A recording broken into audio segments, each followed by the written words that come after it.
Hello students, I am Nidhi Bhatt, your science teacher. Today we are going to start a new chapter of class 10, that is chapter number 14, sources of energy.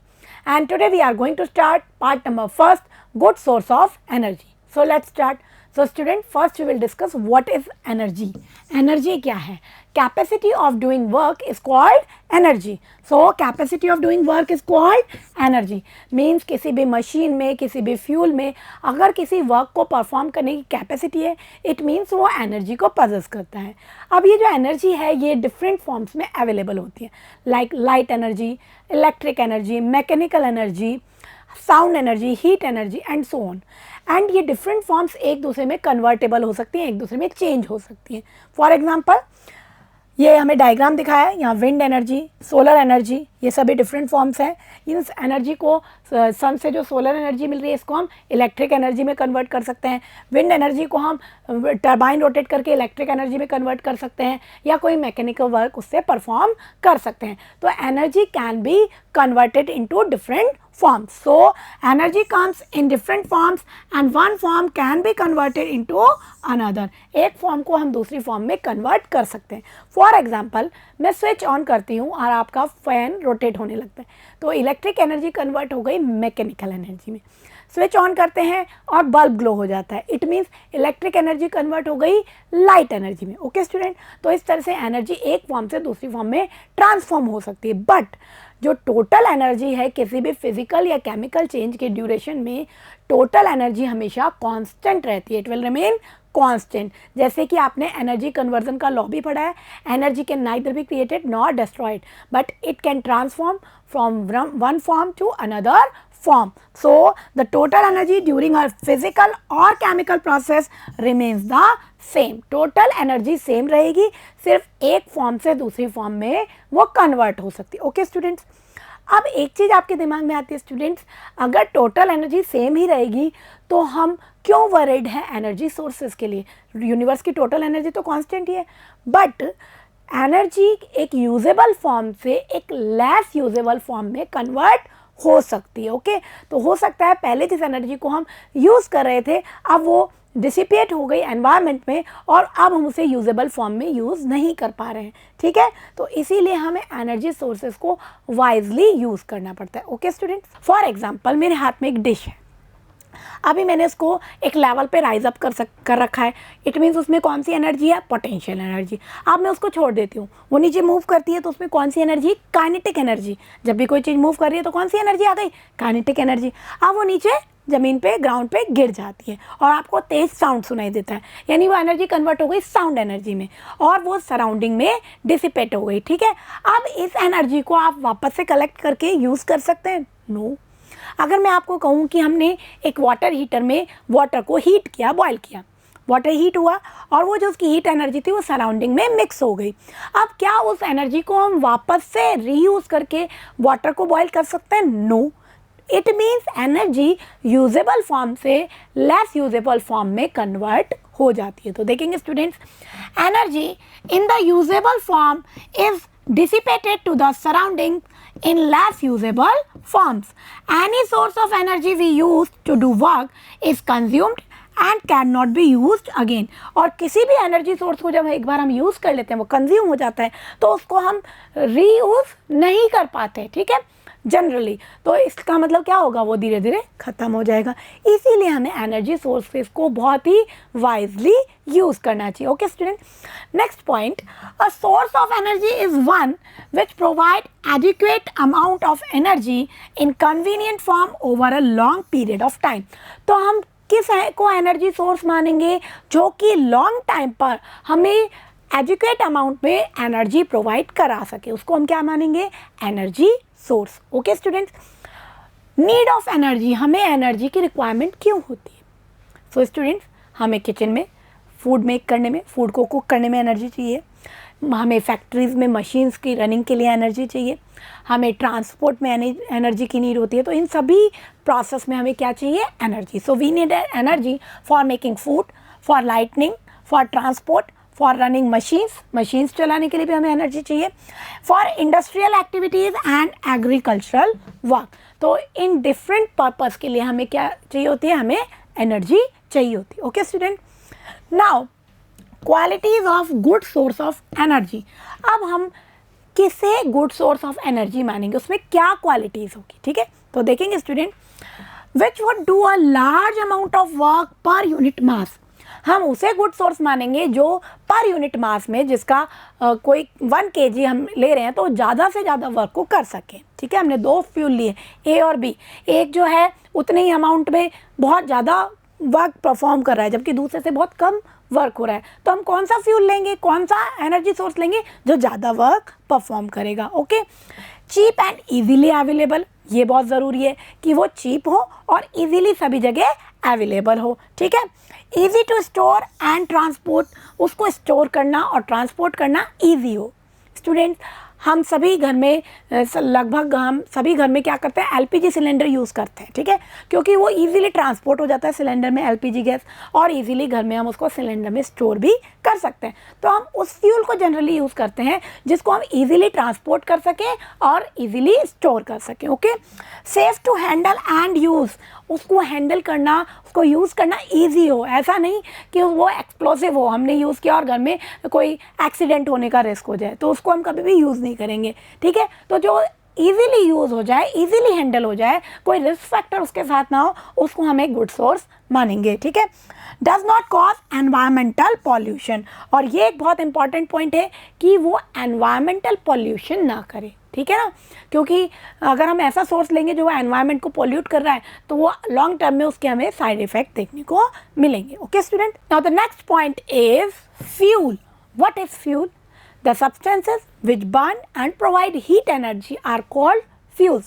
So the material which are burned to produce heat energy are known as fuels. उनको हम क्या कहते हैं? Fuel, जो हमें heat energy provide करते हैं।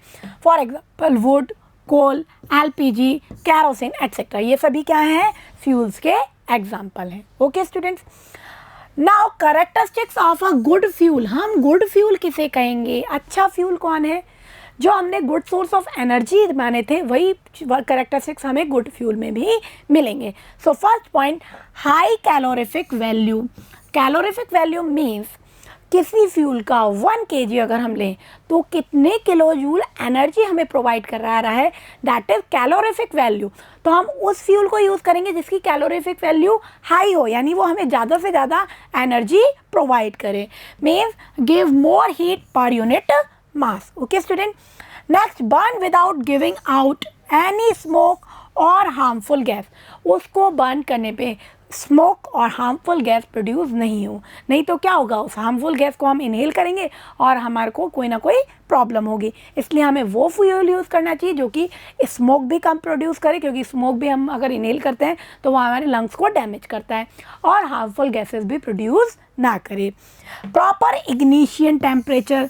Ignition temperature proper होना चाहिए, means students ignition temperature at which a fuel start burning.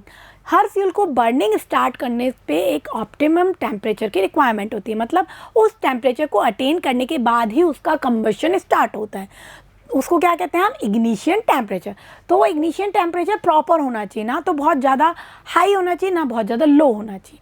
अगर किसी फ्यूल का इग्निशन टेम्परेचर बहुत ज़्यादा लो होगा तो क्या होगा, वो रूम टेम्परेचर पे ही फायर कैच कर लेगा, ठीक है, और बहुत ज़्यादा रिस्की हो जाएगा। और अगर किसी का इग्निशन टेम्परेचर बहुत ज़्यादा हाई है तो पहले हम उस फ्यूल को बहुत ज़्यादा एनर्जी देंगे ताकि वो उस टेम्परेचर तक पहुँचे, और उसके बाद उसका कंबशन स्टार्ट होगा, तो हमने एनर्जी को वेस्ट किया ना, तो उस फ्यूल को यूज़ करने का कोई फ़ायदा नहीं है। इसका मतलब इग्निशन टेम्परेचर कैसा होना चाहिए? प्रॉपर, मॉडरेट होना चाहिए, ना बहुत ज़्यादा हाई ना बहुत ज़्यादा low, okay student. Next, it should be cheap and easily available. Cheap होना चाहिए, ईजिली अवेलेबल होना चाहिए, okay student. Now the next point, easy to handle and safe to transport. और ये कैसा होना चाहिए? हैंडल करने में ईजी होना चाहिए, ट्रांसपोर्ट करने में सेफ होना चाहिए। आपने स्टूडेंट्स कहीं व्हीकल्स देखे होंगे, उन पे लिखा होता है इन्फ्लामेबल सब्सटेंस, तो वो एक तरीके का फ्यूल कैरी करते हैं लेकिन वो बहुत रिस्की होता है, ठीक है, वो इन्फ्लामेबल होता है, बहुत जल्दी फायर कैच कर सकता है, तो उसको ट्रांसपोर्ट करना सेफ नहीं है, इसलिए उसको जगह जगह हर जगह यूज़ नहीं कर सकते। तो हम किसको यूज़ करेंगे? जो ईजिली सेफली ट्रांसपोर्ट हो और सेफली हम उसको हैंडल कर सकें, स्टोर कर सकें। कन्वीनियंट टू स्टोर, स्टोर करने में भी कन्वीनियंट हो, ठीक है, ज़्यादा स्पेस नहीं कवर करे और कोई रिस्क फैक्टर ना हो, ऐसा नहीं हो कि घर में उससे एक्सीडेंट होने के चांस हो, ठीक है। एंड बर्न स्मूथली, जो स्मूथली बर्न हो यानी कोई एक्सप्लोजन उसमें ना होता हो। तो ये सभी कैरेक्टर्स जिसके अंदर होंगे उसको हम क्या कहेंगे, good fuel. Okay students, now the next point is conventional source of energy and non conventional source of energy. Energy sources को हम कन्वेंशनल और नॉन कन्वेंशनल 2 पार्ट्स में डिवाइड कर सकते हैं। कन्वेंशनल मीन्स ट्रेडिशनल, जो कि लॉन्ग टाइम से यूज़ हो रहे हैं और मोस्ट पॉपुलर हैं और सभी लोग उनसे नोन है। ओके स्टूडेंट, उन्हें हम क्या कहेंगे, कन्वेंशनल। एंड नॉन कन्वेंशनल जो न्यू टेक्निक पे बेस्ड हैं। तो देखेंगे कन्वेंशनल सोर्स के अंदर आते हैं fossil fuel. Fossil fuel means coal, petroleum etcetera. तो ये क्या है, ये काफ़ी टाइम से यूज़ हो रहे हैं और ये बहुत पॉपुलर है। Next, thermal power plant. Thermal power plant में क्या होता है, हम वाटर को हीट करते हैं और उसकी स्टीम से टरबाइन को रोटेट करके इलेक्ट्रिसिटी प्रोड्यूस करते हैं। तो ये भी एक कन्वेंशनल सोर्स है। Third, hydro power plant. इसमें डैम्स को कंस्ट्रक्ट करके वाटर की काइनेटिक एनर्जी को यूज़ करके इलेक्ट्रिसिटी जनरेट होती है। तो ये क्या है, कन्वेंशनल सोर्स है। And non conventional source, solar energy. एक न्यू कॉन्सेप्ट है, आजकल बहुत ज़्यादा ये ट्रेंड में भी है। इसमें हम सन की सोलर एनर्जी को यूज़ करते हैं, ठीक है, और सोलर कुकर और सोलर सेल पैनल के थ्रू उसमें क्या करते हैं, उससे फूड कुक करते हैं सोलर कुकर में और सोलर सेल पैनल के थ्रू इलेक्ट्रिसिटी जनरेट करते हैं। Energy from the sea, tidal wave means जो ओशियन के अंदर जो टाइड्स आती हैं, जो लहरें आती हैं, उनकी काइनेटिक एनर्जी को यूज़ करते हैं। And OTEC, ocean thermal energy conversion, ये भी एक बिल्कुल न्यू कॉन्सेप्ट है जिसको हम इस चैप्टर में आगे फर्दर डिस्कस करेंगे।